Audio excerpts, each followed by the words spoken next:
ఇటు మేనేజ్మెంట్ అయితేంది, అటు గవర్నమెంట్ అయితేంది. కార్మికుల పైసలు మీరు దోపిడీ చేస్తారానండి? ఇవాళ ఏది లాభం లేదండి, మా జీతాలు ఇయ్యరు. ఇతర ఎంప్లాయీస్కి ఏ విధంగా ఇస్తారు? ఇప్పుడు టీచర్కి ఇస్తారు అంటే నేను వాళ్ళతో వ్యతిరేకం కాదు చెప్తున్నా. గవర్నమెంట్ ఎంప్లాయీ ఎవరికైనా ఎంప్లాయీ, వాడు గవర్నమెంట్ సర్వెంట్.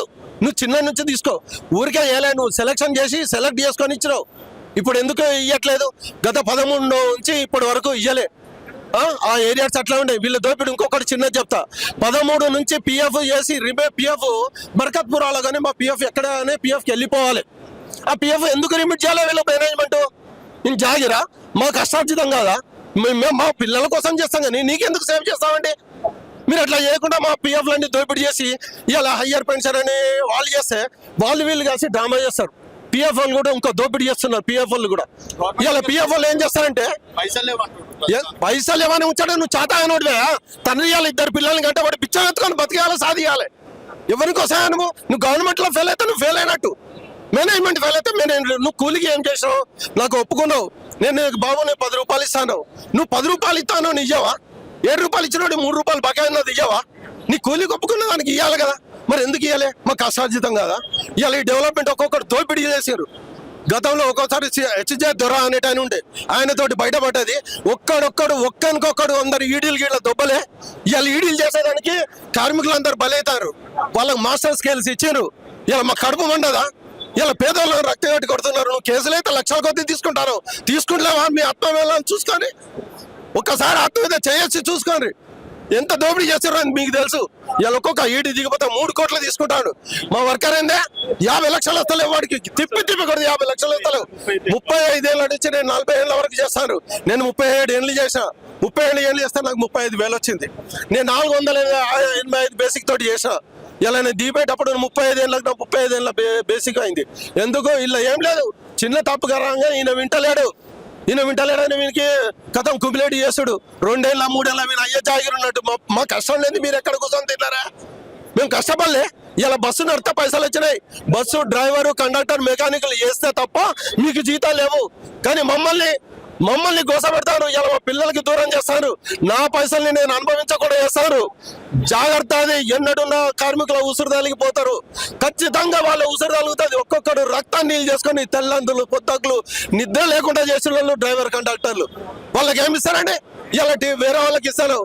రైతులకు కూడా చెప్తానే నేను, రైతులకు ఇస్తానన్న ఓట్ బ్యాంక్ అని నేను చెప్తా. గవర్నమెంట్ ఇది కాదా? ఇలా రైతు బంధు ఆయన ఒప్పుకొని పోయిండండి. ఇట్లా ఈయన కొనసాగించాలని ఉందా? దాన్ని ఇప్పుడు ఉద్యోగం చేసినందుకో ఇస్తలేవు. తోటి ఉద్యోగులకు ఇచ్చినావు నువ్వు. ఎన్జిఓస్కి చూడు, రెవెన్యూ వాళ్ళకి ఎవరికైనా చూడు, ప్రతి ఒక్క పిఆర్సీ ఇచ్చినావు.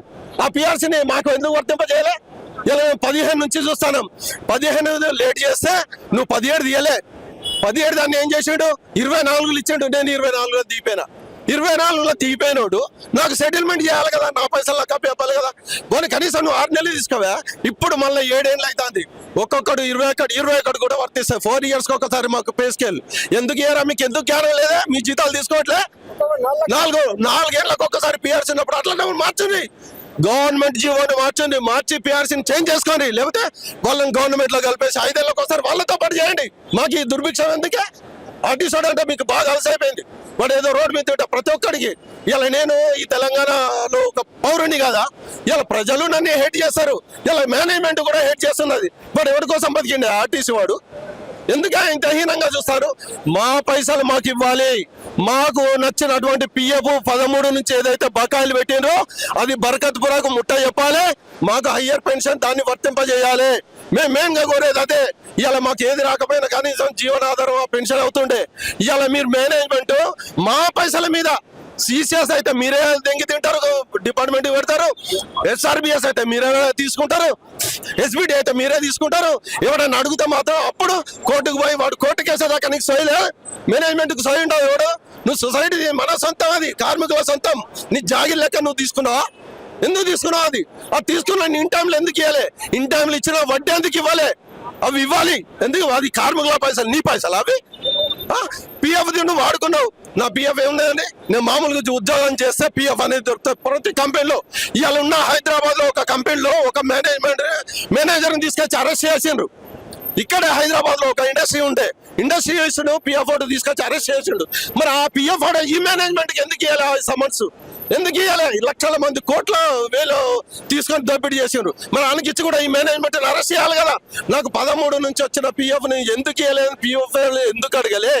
నేను 24 దిగితే 24 వరకు వాడి పిఎఫ్ వర్తిస్తుంది. ఇప్పుడు ఎందుకు లేదు? నేను సెటిల్మెంట్ చేశాక నీ సెటిల్మెంట్ ఆయనకి ఎట్లా వస్తుందని ఎట్లా అంటాడు పిఎఫ్ వాడు? అంటే గవర్నమెంట్ వాళ్ళు ఈ మా మేనేజ్మెంట్ వీళ్ళందరికీ మేము ద్వేషులైనాం. మేము చేసింది బిచ్చగాళ్ళ పనులు ఎక్కడ చేసినాం.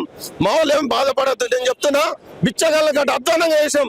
ప్రతి ఒక్క పౌరుడు మమ్మల్ని ఆ విధంగా చూసి ఇప్పటికీ చిల్లరగా లెక్క చూస్తాడు ఆర్టీసోడు అంటే. ఎందుకండి ఇలా బిచ్చానికి వేయకపోతే వాడు చెడ్డ తిట్లు తిట్టిపోతున్నాడు లోకం మీద. నువ్వు వెయ్యకపోతే నువ్వేం మనిషి అంటున్నాడు.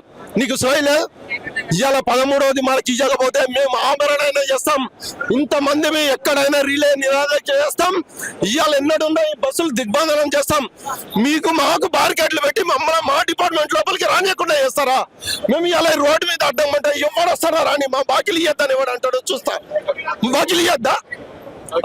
అది సోయి తెచ్చుకొని ఖచ్చితంగా వచ్చేసరికి మాకు డబ్బులు పే చేయకపోతే మా మేనేజ్మెంట్ కు ఏది మా సారథ్య కమిటీ ఇస్తుందో దానికి మేము బిల్డింగ్ అయి ఉంటాం.